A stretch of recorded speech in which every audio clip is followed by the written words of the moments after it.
Ini sih pecah guys. Berbagai olahan cumi dan gurita dibuat dengan bumbu khas dengan porsi yang sangat besar. Rasanya, seperti menjadi Iron Man. Konsep tempat makan yang satu ini emang gak kaleng-kaleng. Bayangin aja, satu ekor cumi dan gurita dengan ukuran yang gak biasa diolah dengan berbagai bumbu. Mulai dari bakar sampai dengan goreng, semua ada. Dibuka sejak 4 tahun lalu, lokasi ini memang menawarkan sensasi olahan gurita dan cumi dengan rasa yang endolita banget. Saking ramenya, dalam sehari setidaknya ada 100 kg cumi dan gurita ludes terjual. Gurita dan cumi ini didatangkan langsung dari Pulau Jawa guys. Tentunya dalam keadaan yang sangat fresh. Oh iya, ada beberapa olahan yang bisa kalian pilih. Salah satunya gurita dan cumi bakar. Proses pembakaran gurita dan cumi cukup unik guys. Untuk menghasilkan tekstur yang lebih empuk, baik gurita dan cumi digoreng terlebih dulu. Setelah berubah warna menjadi keputihan, angkat dan siap untuk dibakar.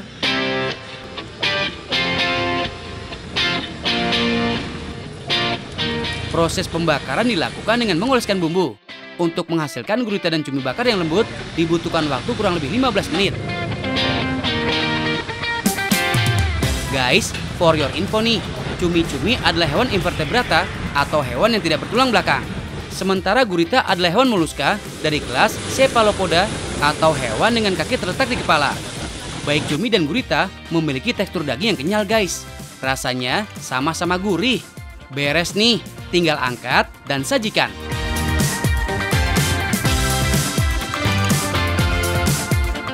Oh ya guys, selain olahan cumi dan gurita bakar, ada juga nih oseng mercon gurita. Masalah rasa jangan ditanya, dijamin endes. Siapkan gurita bakar, potong menjadi beberapa bagian. Panaskan minyak secukupnya, tumis bumbu, beri saus, dan aduk hingga rata. Campurkan potongan gurita guys.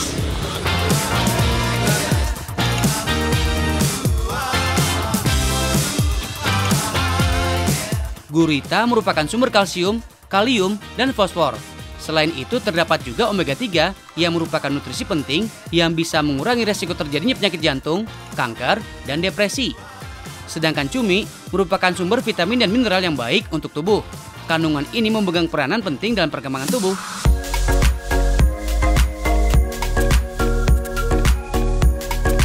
Satu porsi cumi dan gurita ini dibanderol mulai dari Rp25.000 sampai dengan Rp40.000 aja guys.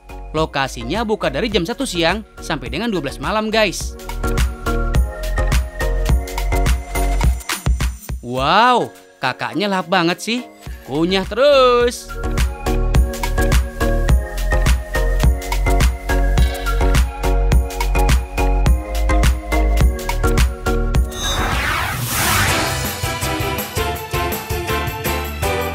Guys, welcome to Japan. Tapi bohong. Karena masih masa pandemi, jadi belum bisa traveling jauh-jauh ke Jepang ya guys. Tapi tenang, kalian bisa ke Tangerang kok. Eits, jangan underestimate dulu say. Di sini kalian bisa ngerasain hype-nya makan ramen yang autentik abis kayak di negeri Sakura. Salah satunya udah kelihatan banget nih guys dari konsep outletnya. The Real Ramen Bar. Desain lokasi makan di tempat yang berjejer kayak gini emang mirip abis kan kayak ramen bar di Jepang.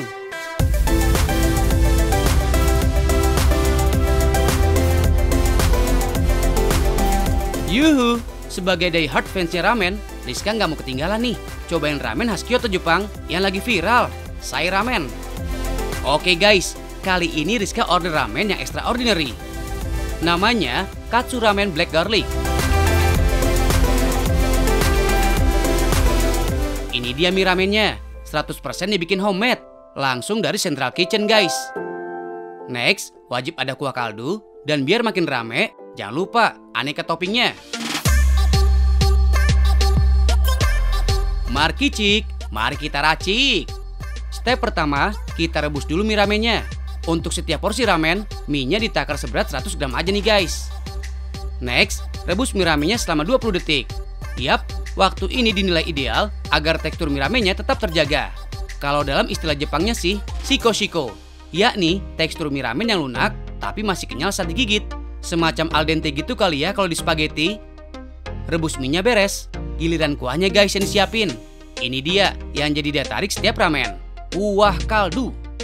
FYI aja nih guys, secara mengusung ramen halal, saya ramen cuma pakai ayam sebagai ingredients-nya.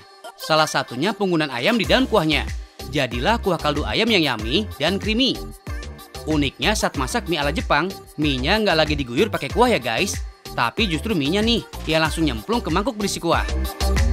Mie dan kuah ready. Eits, ada yang lebih ngegong lagi nih guys, bumbu black garlic-nya. Terakhir, tinggal kasih aneka topping aja deh. Ada daun bawang, jagung, jamur, dan jangan lupa ya, tambahan chicken katsunya. Jadi deh, katsu ramen black garlic. Walau menu black garlic jadi yang paling unik di saya ramen, tapi bestsellernya tetap dong ya, rasa original. Cita rasa ramen Kyoto yang otentik abis, bener-bener terasa nih guys di menu ini. Bahkan, tahu nggak sih, kalau dalam semangkuk mie ramen original ini, ternyata mengandung protein dan kaya akan kolagen loh. Yap, kandungan ayam pada kuah dan topping ramen lah yang jadi sumber protein dan kolagen pada ramen. So pasti healthy banget dong ya buat tubuh, karena bisa meningkatkan imun tubuh dan kesehatan kulit. Ngomong-ngomong soal mie, kalian tahu nggak sih kalau dalam budaya Jepang, mie merupakan simbol kehidupan loh. Bahkan, momen saat makannya dinilai jadi pengalaman yang spekta abis guys. Ini dia, 3 dari 12 menu yang ada di Sai Ramen. Mulai dari basic ramen rasa original, spesial ramen rasa miso, sampai katsu ramen rasa black garlic. Secara sukses menghadirkan sensasi ramen style Kyoto. So, pada rela dong ya kalau ngeluarin kocek mulai dari 30 ribuan.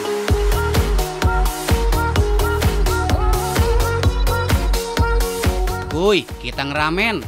Biar dikata sesi makan ramen doang, pada tahu nggak sih kalau makan ramen juga ada tata caranya loh guys. Konsep ramen bar pada outlet bikin penyajian ramennya langsung dari chef ke konsumennya. Step kedua, disaranin untuk mencium aroma ramennya dulu ya guys. Persis kayak Rizka ini guys.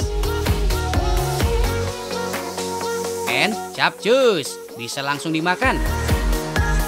FYI aja nih guys, kalau versi Jepangnya, setiap pengunjung hanya boleh mengkonsumsi 1 porsi ramen dan harus langsung dimakan. Ini dia guys, uniknya budaya makan ramen ala Jepang. Wajib berisik saat ngunyah mie-nya. Karena, tahu nggak sih, ngunyah dan seruput ramen sampai nimbulin suara, mengartikan sebuah pujian lo buat sang chef. Cara makan ramen yang benar selanjutnya adalah makan mie-nya dulu, lanjut seruput kuah, dan terakhir makan toppingnya ya guys. So, nggak bisa disatuin semua ya guys makannya, kudu satu-satu. Jadi nggak ada tuh namanya tim ramen diaduk atau ramen dipisah.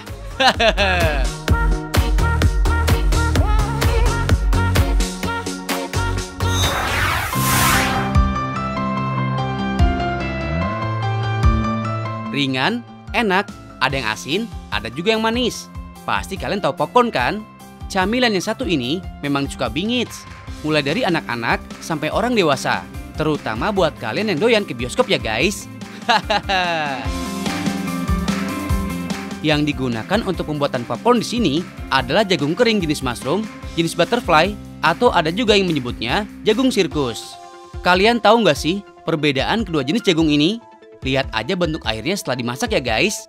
Kalau jagung jenis mushroom akan berbentuk bulat seperti jamur. Sedang jagung jenis butterfly akan berbentuk mekar seperti sayap kupu-kupu. Beberapa orang juga ada yang menyebut jagung sirkus karena dulunya sering dijual di karnaval sirkus. Jagung kering ini semuanya masih diimpor dari Amerika loh. Soalnya jagung yang diimpor dari Amerika lebih kering serta lebih mekar pada saat dimasak. Let's go! Sekarang kita intip cara pembuatan popcorn rasa karamel yang ada di bilangan Jakarta Barat.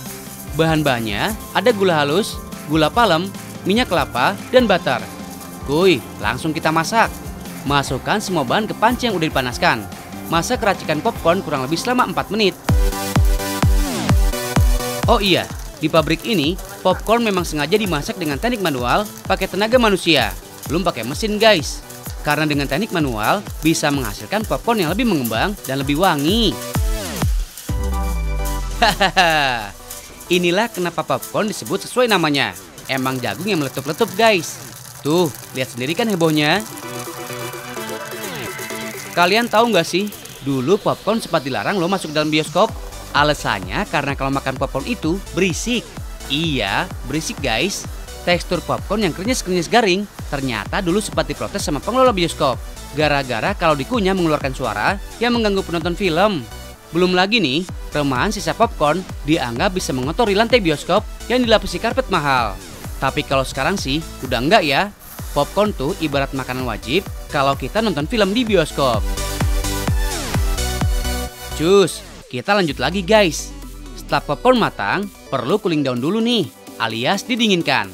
Tuh, kipas anginnya yang gede banget udah disediain buat ngebantu proses pendinginan. Popcorn yang didinginkan maksudnya supaya nggak saling nempel di antara satu sama yang lain. Cie, kasihan amat sih, dipisahkan karena nggak boleh bersatu. Kalau udah adem, popcorn tinggal dikemas. Dalam sebungkus, popcornnya berisi 100 gram. Popcorn yang ini penjualannya udah masuk ke kota-kota besar loh, kayak di Jakarta, Bandung, Surabaya, dan Balikpapan. Selain yang dibungkus, popcorn juga ada yang dimasukin ke toples. Tapi isinya tetap sama kok guys, sama-sama enak. Udah deh, kalian gak usah bingung soal kemasan. Tapi ini nih yang bikin bingung kalau soal pilihan.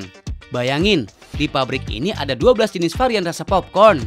Mulai dari rasa karamel, coklat, susu, sampai rasa keju. Khusus popcorn dengan beberapa jenis rasa, ternyata ada perbedaan sedikit di proses masaknya. Seperti di popcorn rasa keju ini. Setelah jagung kering dimasak menjadi popcorn, lalu dimasukkan ke dalam mesin berputar. Tambahkan bubuk rasa keju yang diinginkan. Kemudian, biarkan teraduk-aduk sekitar 3 menit. Dan ini dia popcorn rasa keju. Duh, menggoda bingit nggak sih? Nah, sedikit tips buat makan popcorn nih. Setelah kemasan dibuka, sebaiknya popcorn langsung segera dihabiskan ya guys. Karena kalau udah bersentuhan dengan udara sekitar, popcorn bakal kurang nikmat lagi. Nggak crispy kriuk-kriuk gitu. Makanya kalau nggak sanggup ngabisin sendiri, berbagilah dengan orang sekitar. Daripada mubazir, iya kan?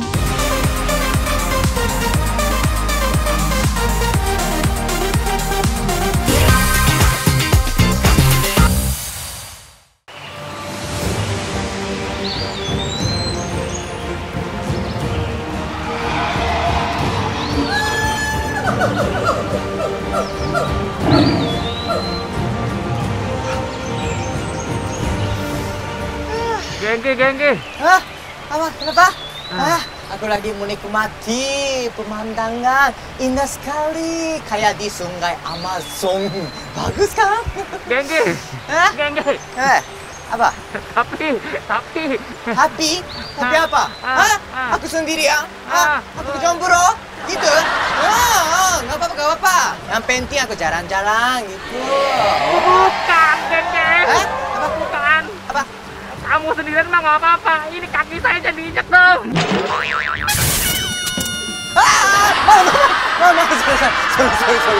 Itu mah. Sumimasen, gomenasai. Maaf des. Kita lagi ada di mana sih, Gengki? Kita lagi ada di kebun binatang. Guys, tebak, Gengki lagi ada di mana? Bener banget, Faunaland Alliance Eco Park. Faunaland adalah kebun binatang yang berlokasi di Ancol, Jakarta Utara. Memiliki luas sekitar 5 hektar, lokasi ini terdiri dari daratan dan perairan. Lokasi ini mengusung konsep Papua yang memadukan gaya benua Asia dan Australia, serta kombinasi keindahan alam dan seni budaya. Di sini juga menghadirkan satwa-satwa unik dan langka dari berbagai wilayah di Indonesia, khususnya wilayah timur Indonesia dan juga beberapa negara di dunia.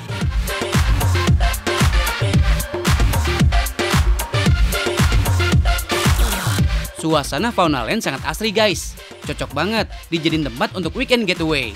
Lihat aja tuh, Gengki sampai sumringah bingit, saking happy-nya.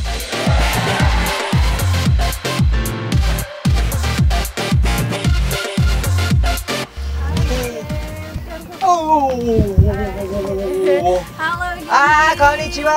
Selamat datang. Terima Oke, kasih. sudah keliling-keliling? Udah. Sudah. Enak sekali. Oke, karena sekarang Hai. kita sudah mau mulai bershow-nya, jadi kita langsung. Buruan show? Ya. Serius? Ya. Mau. Oke, let's go. Ikimashou.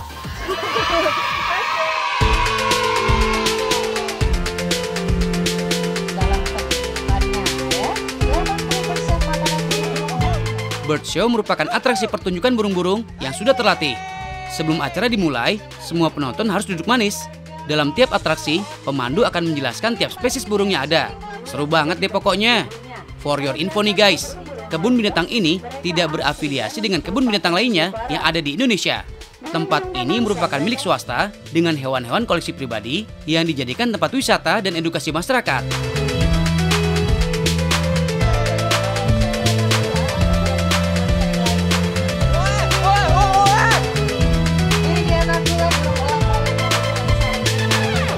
Sampai saat ini, setidaknya ada sekitar 33 jenis satwa dengan total 122 ekor. Diperkirakan akan terus bertambah jumlahnya guys. Abis seru-seruan, Genki mau ngajakin kita ke tempat lain nih guys. Terdapat beberapa hewan unik nih, mulai dari kura-kura aldabra yang berumur 70 tahun dan lainnya. Kura-kura raksasa jenis ini banyak terdapat di Samudra Hindia guys. Kura-kura aldabra yang merupakan hewan herbivora mampu hidup hingga 200 tahun dengan berat 300 kg. Katanya udah kenyang. Oke, semangat bikin sambar ya. Oke, dadah.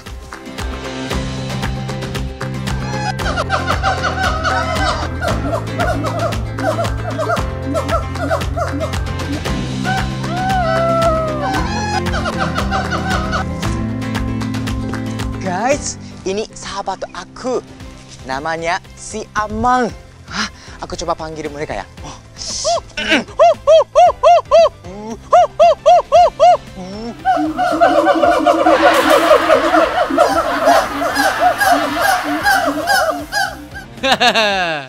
Ini dia guys, salah satu penghuni fauna land yang bisa kalian temukan, siamang. Siamang merupakan kera hitam berlengan panjang yang banyak hidup di wilayah Sumatera dan semenanjung Malaysia.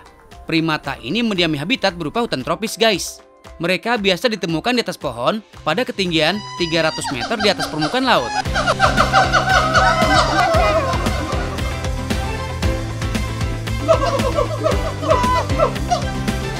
Oh ya guys, ada juga nih siamang albino. Siamang unik ini hanya ada satu di dunia loh guys.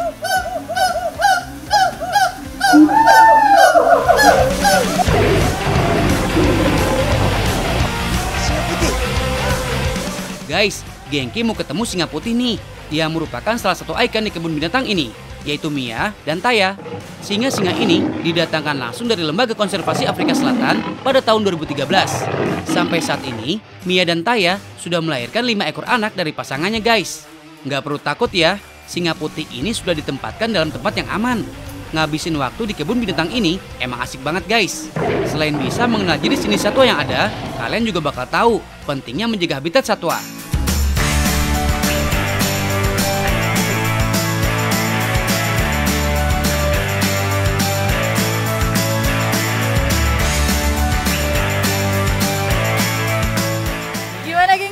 Seru banget. Seru banget ya. Aku mau jalan-jalan lagi. Oke. Mau lihat binatang yang lain juga. Siap. Sering-sering main ke sini. Iya, oke.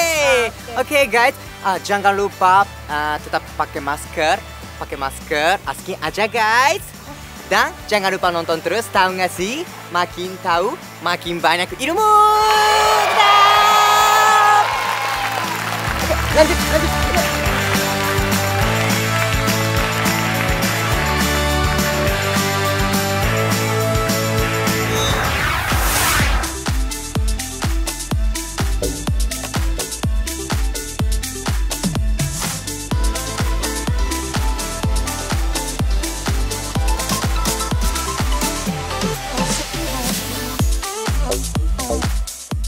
Hai guys, siang-siang gini perut kalian pasti pada keroncongan. Sama, saya juga.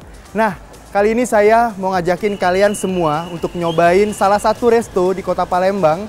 Konsepnya garden-garden gimana gitu, tapi makanannya khas Palembang. Ayo kita cobain.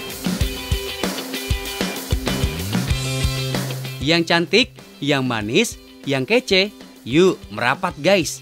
Kita jalan-jalan bareng selebgram hits kota Palembang. Kenalin nih, si Babang Tampan, Ivandri. Kali ini kita bakal ke salah satu resto di kawasan Sosial Market Palembang. Lokasinya nggak jauh dari pusat kota kok.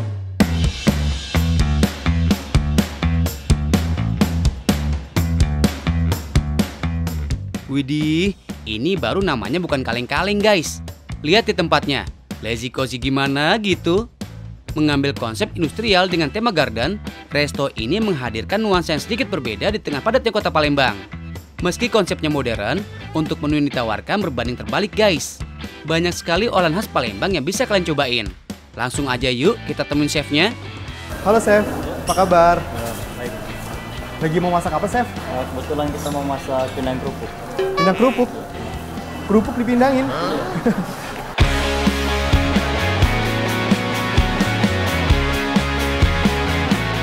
Yuhu, pindang kerupuk guys. Merupakan olahan kreasi yang menyajikan kerupuk dengan kuah pindang yang nikmat. Menu ini kayakan rempah. Terdiri dari cabai merah, bawang putih, kunyit, lengkuas, daun salam, gula aren, tomat, daun bawang, potongan nanas, dan pelengkap lainnya. Sedangkan untuk kerupuk, yaitu jenis kerupuk ikan yang banyak ditemukan di pasar kota Palembang. Oh ya guys, sebelum diolah, kerupuk harus direbus dulu ya, untuk menciptakan tekstur kerupuk menjadi lembut. Giling bumbu guys, mulai dari kunyit, cabai, bawang putih, dan sedikit garam. Panaskan air secukupnya, kemudian campurkan bumbu halus, lalu aduk sesaat. Siapkan buah nanas, potong jadi beberapa bagian, lalu masukkan ke dalam olahan pindang. Next, tambahkan batang serai, lengkuas, dan gula aren secukupnya. Masukkan daun salam, kemudian aduk lagi ya guys. Setelah kuah mendidih, baru deh campurin kerupuknya. Guys, hampir sama dengan wilayah Sumatera lainnya, masakan khas Palembang terbilang cukup berani dalam bermain bumbu. Masakan Palembang identik dengan penggunaan cabai yang banyak, sedangkan rempah-rempah juga ikut mendominasi. Angkat pindang kerupuknya guys, sajikan dengan potongan tomat, nanas, daun bawang, dan daun kemangi. Nah, pindang kerupuknya udah jadi guys. Kita icip-icip ya.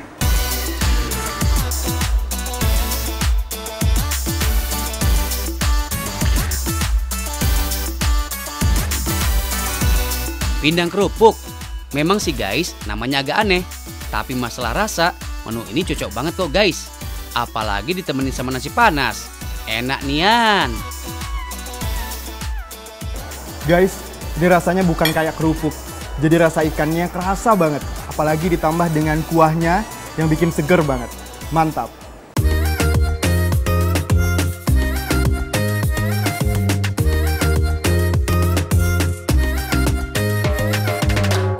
Eits, gak cuma itu.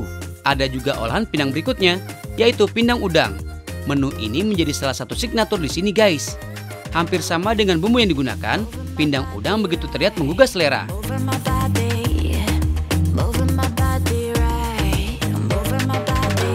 Masih kurang juga? Baiklah, silahkan deh kepoin yang namanya pepes patin. Daging patin dilumuri dengan bumbu khusus, kemudian dihidangkan dalam bungkusan daun pisang. Aromanya khas banget guys, apalagi kalau ditemani dengan nasi panas. Sebagai penutup, coba juga deh es kacang merah. Di Palembang, es kacang merah menjadi salah satu menu primadona. Banyak sekali kedai sampai resto yang menjual es kacang merah ini. Es serut dipadu dengan kacang rebus, sirup, dan gula. Bener-bener deh bikin meremelek. Selamat mencoba ya guys.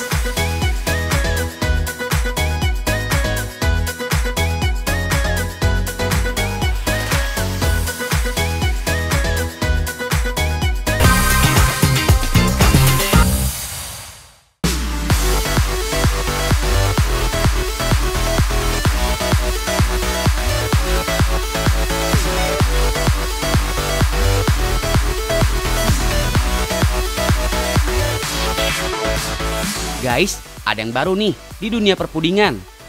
Ini dia, the first Japanese balloon pudding in Jakarta. Yang membedakan puding balon dengan puding yang lain ada pada kemasannya nih guys.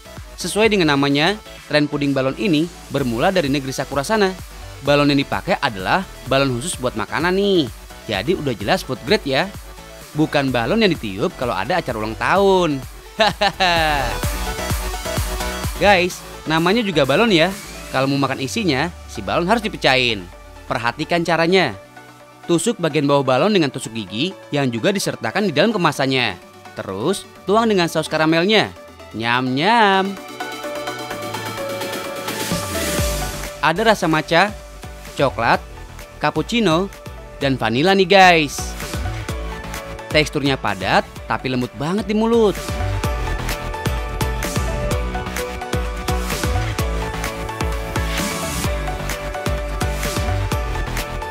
Nah, kalau tadi balon buat kemasan puding, ada lagi nih guys, balon yang semuanya bisa dimakan. Kafe yang berlokasi di Jalan Cikajang, Jakarta Selatan inilah yang menyajikan balon unik ini guys. Hai Chef. Halo, apa kabar? Baik. Hari ini kita akan bikin balon untuk Mbak Nadia. Wah, asik. Chef Charlie Siswanto ini nih yang punya ide untuk menyajikan edible balon buat tamunya. Balon karya Chef Charlie ini cuma pakai 3 bahan utama aja nih guys. Ada gula, sirup, kanji, dan air. Meskipun banyak simpel, Chef Charlie harus ngelewatin 15 kali trial and error sampai nemu komposisi yang pas. Oh ya guys, proses pembuatan edible balon ini termasuk ke dalam teknik molekular gastronomi loh, karena melibatkan bahan kimia, dalam hal ini adalah gas helium. Selain itu, cara dan suhunya juga harus tepat ya guys. Kalau kekentalan adonan balon udah pas, artinya elastisitas balon bisa terjaga dan gampang dibentuk nantinya. Adonan balon udah jadi, gas helium juga udah ada, tinggal bikin talinya aja nih guys. Tapi bukan tali dari karet atau sejenisnya ya. Talinya juga edible kok, karena dibuat dari apel Granny Smith yang warnanya hijau mentereng itu loh. Rasa asamnya pas kalau dipasangkan dengan rasa balon yang manis.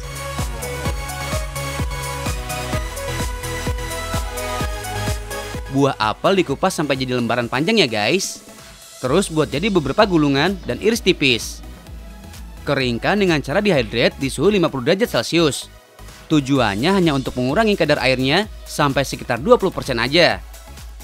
Jadi beda banget dengan di oven. Kalau bahan udah siap semua, tinggal celupin selang ke dalam adonan balon dan isi dengan gas heliumnya. Idealnya, suhu ruangan pada saat mengisi balon dengan gas helium adalah 28 derajat Celcius. Jadi cukup sejuk ya guys. Soalnya, kalau suhu ruangan terlalu panas, artinya kelembaban udaranya tinggi dan bisa mempengaruhi ketahanan balonnya tuh. Keunikan gas helium kalau terhirup bisa merubah suara nih guys. Oke guys, kita coba ya. Katanya sih bisa berubah suara. Cek. Ya sih bisa berubah. Kok bisa berubah ya? Chef, ini kan helium nih.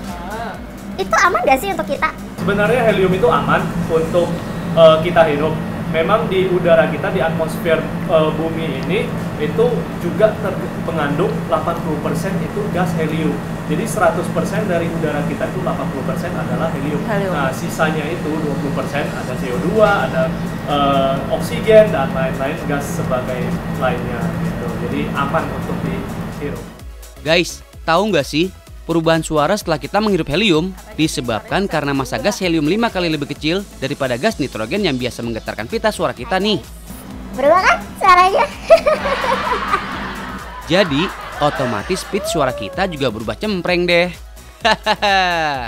Edible balon ini termasuk ke dalam rangkaian sajian omakase di sini guys. Tapi, kalau mau nyoba balonnya aja juga bisa. Cukup bayar Rp150.000 per balonnya. Sepadan lah ya buat experience dan kreativitasnya. Daripada bikin sendiri, rempong em.